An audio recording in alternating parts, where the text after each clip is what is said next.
Eh bien bonjour à toutes et à tous les amis, alors nouvel épisode sur ce moteur de Porsche 997 Turbo. Donc dans la vidéo précédente on avait vu l'ouverture du moteur, je vous avais fait voir les dégâts qu'on avait sur le piston. Donc là j'ai démonté l'autre partie aussi, donc là il ne me reste plus qu'à ouvrir le carter moteur. Et ben, on va ouvrir tout ça ensemble, on va aller voir un petit peu si on a du bobo à l'intérieur. Et là du coup je vais vous expliquer qu'est-ce qui a provoqué ce fameux cliquetis et comment c'est arrivé et pourquoi. Allez, tout de suite, générique, on est parti.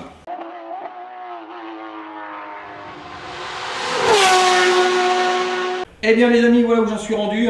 Par rapport à la dernière vidéo, vous voyez là j'ai vraiment déposé tout l'ensemble cylindré, donc des deux côtés, avant avant deux. Donc là on se rend bien compte que la similitude avec les carters moteurs à refroidissement par air est très très proche. On a vraiment exactement le même carter à 2-3 détails près, parce que forcément ils ont adapté pour un montage sur une 997. Je vous ferai comme la dernière fois, je vous mettrai une vue d'un bloc moteur de 993 ou 964 et vous verrez que c'est très très proche. Donc, de toute façon on a vraiment exactement le même moteur. Là on aperçoit les bielles du banc 1, là où viennent se loger les cylindres à ce niveau là. Et évidemment on a la même chose de l'autre côté. Donc là on va poursuivre le démontage, donc on va séparer les deux demi-carters pour pouvoir aller sortir le vilebrequin, ce qui va nous permettre de pouvoir désassembler les bielles du vilebrequin et d'aller contrôler tout ça pour s'assurer qu'on n'a pas de problème, en espérant qu'on n'a pas fait de dommages sur le bas moteur. Du fait est que on a quand même chargé très fort les cylindres, quand on voit le piston dans l'état qu'il est, c'est qu'on a eu des températures et des pressions internes qui devaient être très très élevées. Donc on va aller contrôler la bielle et le vilebrequin en dessous pour aller voir justement si on n'a pas fait du dommage. Je vous fais une vue là sur l'ensemble des pièces qui composent le haut moteur. Bon, là vous voyez, ça c'est la partie banc gauche, partie banc droite. Donc là, ça c'est la cylindrée avec les trois pistons. Après ici on a donc la culasse, contre-culasse, les arbres à cam, les caches arbres à cam, on a les déphaseurs de poulies là. Et là ça c'est le carter de distribution avec ses patins tendeurs. Et évidemment on a la même chose pour le banc opposé. Donc voilà, vous voyez, ça commence à faire un peu, quand même pas mal de pièces de démonter. Et puis bien évidemment là tout ça va passer au nettoyage complet, parce que là c'est crasseux et c'est surtout il y a surtout un mélange eau-huile partout, dans tous les conduits. Donc là il va falloir faire un nettoyage méticuleux et soigneux pour s'assurer qu'on n'ait plus aucune particule, que ce soit métal ou que ce soit cette composition d'eau-huile. Dans tous les conduits, il faut que tout soit parfaitement propre. Et du coup, après, on va faire le contrôle de tout cet ensemble-là, c'est-à-dire toute la métrologie, pour s'assurer qu'on n'a pas de problème de déformation de culasse ou de pièces endommagées. Et bien donc, ça y est, le bas moteur est ouvert en deux. Donc, j'ai séparé les deux demi-carters, ce qui m'a permis, là, on le voit à l'image, que j'ai déjà retiré le vilebrequin. Donc, on va s'approcher un petit peu plus près. Là, je vais vous expliquer un petit peu comment c'est fait en interne.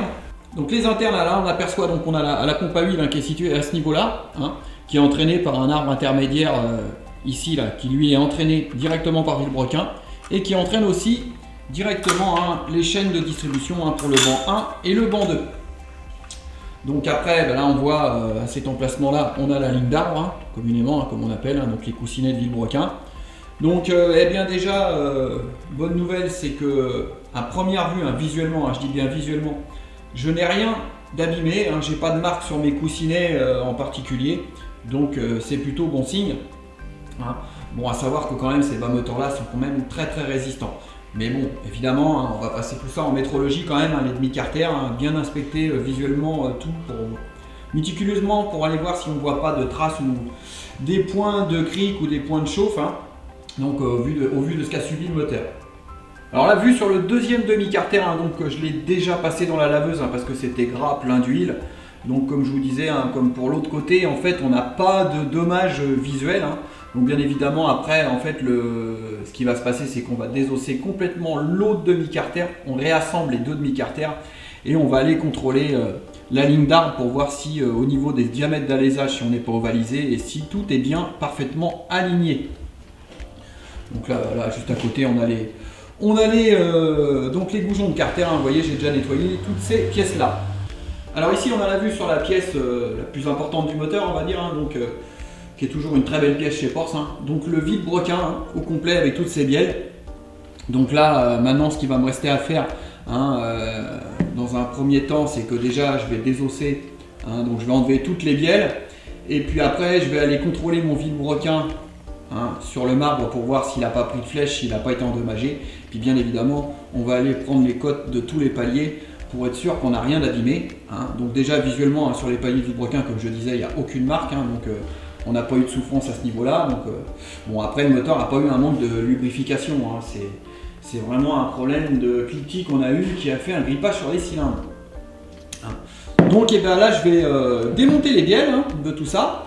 Et puis je vais faire mes contrôles. Et puis après je vous reprends, hein, pour les petites explications, pour vous dire qu'est-ce qui est endommagé, qu'est-ce qui a remplacé. Et surtout vous expliquer qu'est-ce qui s'est passé au niveau du cylindre. Et pourquoi ça a cliqueté et pourquoi ça a tout détruit. Donc les amis, là j'ai pris un assistant caméraman, hein, parce que c'est plus pratique pour vous expliquer les 2-3 choses que j'ai à vous expliquer. Donc et bien là j'ai enlevé en fait les bielles du vilebrequin. Donc déjà, alors juste visuellement, hein, parce que là j'ai encore pas fait la métrologie. Bon, il n'y a rien d'endommagé, hein, sur les portées de vilebrequin. Il va s'approcher un petit peu notre caméraman, hein, là comme on le voit, on a des portées qui sont parfaite. D'ailleurs, ça c'est le maneton où justement ça a pris cher, hein, où on a le piston qui est détruit. Donc là, on voit que visuellement, il n'y a pas de trace de chauffe, c'est pas abîmé. Donc déjà, c'est bon signe, hein. Alors ça, c'est juste un contrôle visuel, hein, bien évidemment. Derrière, il va s'en suivre toute la métrologie, hein, sur le vilebrequin, c'est-à-dire la prise de code de tout ça, et puis la flèche qu'on appelle, hein, tout simplement pour voir si le vilebrequin il n'a pas plié à ce niveau-là, hein, sur la flèche. Mais enfin là-dessus, c'est hyper rare. Et c'est pareil, hein, au niveau des bielles, hein, bon, bah, on voit bien que voilà, hein, ça n'a pas souffert, hein, pas plus que ça. Il y a un peu d'usure, mais une usure tout à fait normale, hein. Mais de toute façon, ce qui est sûr, c'est comme on n'a pas eu un problème de lubrification dans le fait, hein, donc à partir du moment qu'on ne perd pas la lubrification et la pression d'huile, logiquement, bon, on ne va pas détruire comme ça la ligne d'arbre. Alors ça, voilà, hein, c'était pour la partie explication. Donc maintenant, eh bien, je vais vous expliquer un petit peu pourquoi ce moteur a cassé, hein. Donc la cause, vous la connaissez parce que je vous l'ai dit dans la dernière vidéo. D'ailleurs, vous avez été nombreux à commenter, hein, donc, sur le phénomène de cliquetis. Et bien là, maintenant, je vais vous expliquer d'où est venu ce phénomène de cliquetis. Donc là, déjà, je vais reprendre le cylindre piston et on va regarder ça d'un petit peu plus près. Alors là, on se retrouve avec donc, la cylindrée, hein, le fameux cylindre piston et surtout le côté qui a été détruit, hein, par le cliquetis, hein. Donc là, on voit bien, hein, tout le grippage, hein, vous l'aviez vu dans la dernière vidéo aussi, hein, tout est grippé, tout est... Voilà, hein, là, on voit bien qu'il s'est passé quelque chose de pas normal, hein. Donc j'en ai profité aussi, hein, j'ai extrait la chemise concernée, parce que vous voyez, en fait, c'est un bloc alu qui est chemisé, hein. Donc là, si Valentin va se rapprocher un petit peu, essayer de vous faire voir un petit peu, alors je sais pas si vous allez voir, le caméraman, il va me dire, si ça se voit là, voilà. Là, on voit ici, là, bah, vous voyez, là, le métal est complètement arraché. Donc là, on a vraiment soudé, hein, par friction, en fait, le piston dans le cylindre. Donc là, on a tout arraché, hein. Donc vous imaginez bien que les pressions et les températures qui régnaient à ce moment-là étaient très, très importantes. Alors déjà, première explication de pourquoi, en fait, on a de l'huile dans l'eau, ou de l'eau dans l'huile. Enfin là, c'est surtout l'eau qui a passé dans l'huile. Alors tout simplement, c'est que le montage, vous voyez, c'est ça. Donc, ici, on a la chemise qui rentre à l'intérieur, comme ça, hein. Et donc, on a une étanchéité avec des joints de chaque côté. Donc là, on a double joint. Dans cette partie-là, en fait, on se retrouve avec la circulation d'eau, hein, pour le refroidissement du cylindre, elle voyage tout le tour. Et en fait, sur la partie basse, on a l'huile. Et là, ce qui s'est passé, on voit tous les joints là. Les joints, ils ont brûlé, ils sont tous séchés, hein. Ils ont surtout, voilà, on voit là, ils sont cuits en fait. Voilà. Là, voilà, on voit, là, le joint, il est complètement cuit. Et là, ce qui s'est passé tout simplement, c'est comme à ce niveau-là, en fait, on a eu une grosse montée en température, on s'est dilaté fortement ici, on a cuit les joints, et du coup, bah, on s'est retrouvé avec un jeu. Et ce qui s'est passé, c'est que bah, l'huile, hein, et l'eau sont rentrées en contact. En fait, ça fait que toute l'eau qui était ici, eh bien, elle a descendu dans le carter moteur, d'où la présence de boue, de mélange qu'on a dans tout le moteur, hein. Parce que évidemment, donc, au moment que c'est dû arriver, en plus, ça a dû prendre quand même énormément de température. Le circuit d'eau devait être sous pression, hein. Donc en fait, là, on se trouve dans le carter moteur, donc on n'a pas de pression. Et là, à partir du moment où ça commence à se dilater et à prendre un jeu, et ben là, toute l'eau est dégagée dans le bas moteur. En même temps que ça a grippé. Donc voilà un petit peu pour l'explication, hein. Donc la destruction, hein. Donc là, on voit bien que cet ensemble-là, là, c'est pas récupérable. Les autres, sur leur ensemble, eh ben, ils n'ont rien, hein. il n'y a pas de blessure. Hein. Il n'y en a vraiment qu'un seul qui a amorcé le cliquetis. Alors maintenant, la chose que vous attendez tous de savoir, alors le cliquetis, ok, hein, parce qu'il y a eu énormément de commentaires hein, sur le cliquetis. Alors, je ne vais pas m'étendre sur le cliquetis. J'ai décidé de faire une vidéo dédiée sur le cliquetis. Donc je vais vous faire une vidéo en expliquant qu'est-ce que c'est le cliquetis et comment ça provient et comment, enfin, dans quelles conditions le cliquetis se présente dans un moteur et en quoi ça peut être dangereux. Alors là, qu'est-ce qui s'est passé? Pourquoi on a eu du cliquetis dans ce moteur? Alors, il y a eu pas mal de choses qui ont été dites en commentaire. Il y en a qui sont tombés pas très loin. Hein, donc il n'y a pas de reproche sur ce moteur-là. Il n'est pas éthanol, il est rien du tout. C'est un moteur stock. Alors, voilà, vous allez me dire pourquoi ça a cassé. Alors la raison, elle est toute simple. Vous voyez, il y a un turbo. Donc le turbo, c'est le turbo qui est coté de ce fameux banc-là. Donc en fait, rapidement, hein, je vais vulgariser très rapidement. Pour les gens qui ne connaissent pas un turbo, donc, on a les gaz d'échappement hein, qui arrivent ici. Ils passent dans le petit escargot qui est là. Quand ils passent, ils font tourner la turbine, hein, évidemment. Et puis, bah, plus vous accélérez, plus il y a de débit d'échappement, plus il y a de la température, plus la turbine elle tourne vite. Et comme c'est lié de l'autre côté, là, hein, c'est comme un aspirateur. Et ben on aspire l'air et on vient la comprimer dans le moteur. Donc ça veut dire que si on n'a rien qui vient limiter ça, en fait, eh bien, on va monter en pression autant que le turbo est capable de faire. Donc ça peut être énorme. On peut prendre 3-4 bars. Donc là, voilà. Alors ce qui s'est passé, effectivement, c'est que vous avez un système de régulation ici. Cette petite pièce-là, elle vient réguler la pression du turbo. Et en fait, ce qui s'est passé, c'est tout simplement ça. Là, vous voyez, eh ben, la pièce, elle s'est défaite. Elle s'est défaite parce qu'en fait, on a une usure ici. On a une usure ici, et là, en fait, la biellette ne tient plus du tout dans son logement, mais vraiment plus du tout. Alors, je vais vous l'enlever. Vous voyez, ici, elle clipse. Hein. Alors, on la voit bien qui clipse. Alors, par contre, si je la mets en bas, voilà, là en bas, alors, je vais essayer de... Voilà. En bas, elle ne tient plus du tout. Alors, ce qui s'est passé, bah, la raison est simple. La biellette s'est déboîtée. Plus de régulation de pression de turbo. Donc là-dessus, on tourne à 700 grammes de pression, normalement. Et là, on s'est retrouvé certainement avec des pressions qui ont monté largement au-delà des 1 bar. Hein, à mon avis, on a peut-être même frôlé les 2 bars. Sauf que le problème, bah, le moteur n'est pas du tout pour tourner avec une pression pareille. Donc ce qui s'est passé, c'est que malgré toute l'électronique qu'il y a pu avoir pour protéger le moteur, et je pense que c'est ce qu'a fait l'électronique, hein, elle a déjà dû commencer par se dire « Ouh là là, j'ai trop de pression de turbo, j'essaye de baisser la pression de turbo. » Comme ici, bah en fait, l'action mécanique ne pouvait plus se faire. Donc en fait, la pression de turbo restait certainement dans des extrêmes. Donc après, elle a dû vouloir, parce que aussi, on a eu une très forte température d'échappement parce qu'on a le GT qui était indesserrable. Elle était grippée, elle s'est soudée directement dans la fonte de l'échappement. Donc on a dû avoir des températures extrêmes. Donc je pense que l'injection, elle a dû commencer, le calculateur a déjà dû commencer dans l'ordre. Dégrader la surale, il n'a pas pu. Certainement après, il a dû se dire voilà, j'ai une grosse température d'échappement, j'enrichis, je baisse l'avance. Mais malgré tout ça, si vous voulez, si vous baissez l'avance, vous baissez tout, mais que vous avez une pression de surale énorme, et bah du coup, ce qui se passe, les pressions internes augmentent. Là, on fait du cliquetis. Et là, le cliquetis, bah, comme vous l'avez vu, ça va très vite. À partir du moment qu'on cliquette, on vient manger le piston, on prend une forte température, le piston se dilate, il vient gripper dans le cylindre. Et là, en l'espace de... Allez, je sais même pas si on peut le dire en minutes, hein, je sais pas ce que t'en penses, Valentin. Mais en l'espace de... Allez, sur moins d'une minute, bah, on détruit tout. C'est comme souvent d'ailleurs, à titre d'exemple, le cliquetis, à quel point ça peut être destructeur. Quand ils font des préparations moteurs, hein, si vous ne faites pas gaffe au cliquetis, sur un tir de vent, vous avez un coup de cliquetis, vous cassez le moteur. Parce que là, en fait, ce qui s'est passé, c'est que le cliquetis qui s'est produit, c'est pas un cliquetis qu'on entend. Le cliquetis qu'on entend, il est à bas régime, bon, il est pas bon, mais on l'entend. Mais celui-là, il s'est produit dans les hauts régimes, on l'entend pas. Et celui-là, bah là, vous voyez, il a cassé totalement.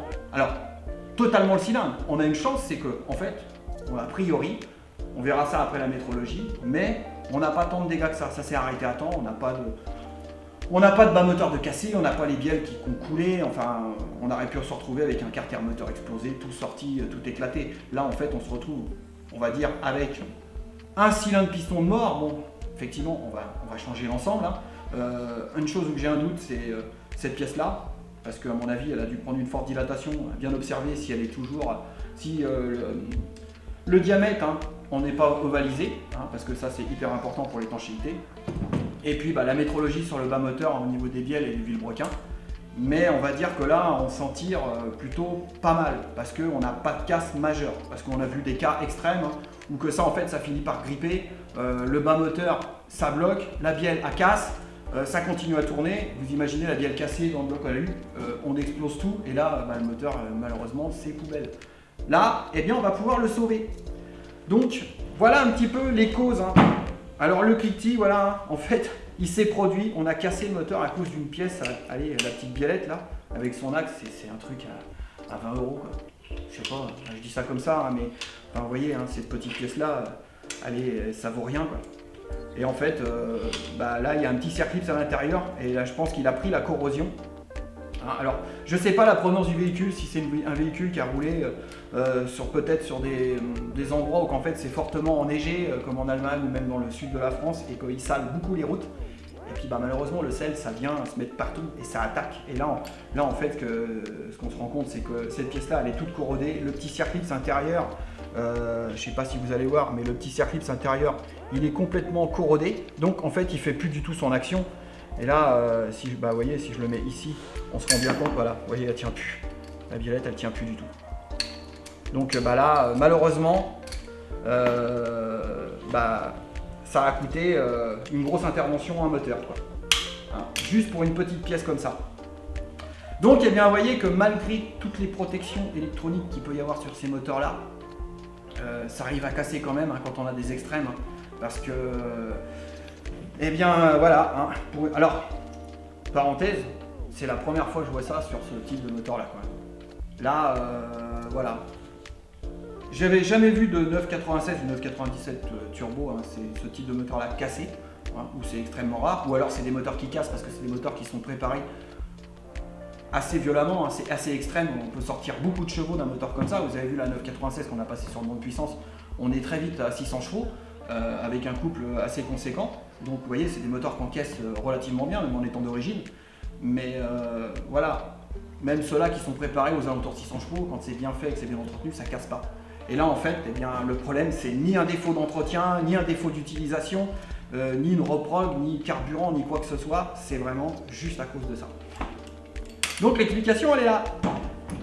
Eh bien écoutez, de toute façon, comme je vous ai dit, je vais faire une vidéo dédiée au cliquetis. Donc on vous expliquera un petit peu qu'est-ce que c'est que ce phénomène et pourquoi c'est aussi destructeur.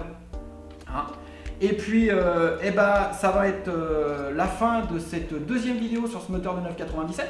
Mais de toute façon, j'en ferai d'autres à suivre, hein, parce que, eh bien, je vous ferai suivre un petit peu l'évolution. Hein, qu'est-ce qui va se passer, enfin, qu'est-ce que j'ai comme pièce à remplacer suite à la métrologie. Je vous expliquerai un petit peu tout ça. Hein, puis après, l'étape de remontage, et puis on ira jusqu'à la mise en route. Hein.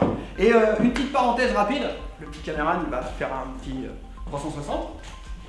Là, hop, ça y est, elle est sur moi. Donc le caméraman il a fait un petit 360. Et ici, vous voyez, sur la petite bâche, hein, vous avez dû voir passer les stories. Eh bien, on a rapidement, hein, je ne veux pas spoiler, on a le V10 de la Gallardo qui est démonté. Et eh bien là-dessus, il va y avoir aussi une vidéo dédiée. Hein, j'en dis pas plus. Et du coup, c'est notre ami caméraman du jour, hein, Valentin, qui est derrière, qui s'y prêtera, hein, et ça sera moi qui sera derrière la caméra. Hein. Et bien écoutez, sur ce, je vais vous laisser, et je vous remercie aussi parce que vous avez été très nombreux à visionner cette vidéo sur le moteur de la 997. Hein, donc ça fait plaisir, il y a eu beaucoup de commentaires. Du coup, c'est ce qui m'encourage à continuer à faire ce type de vidéo là, parce que je me rends compte que c'est ce qui vous plaît en fait. Hein. Et bien écoutez, on va continuer à faire dans ce sens là. Et puis surtout n'hésitez pas, hein, comme d'habitude, à commenter, hein, à partager, à liker. Et puis je vous dis tchuss, comme d'habitude, ciao!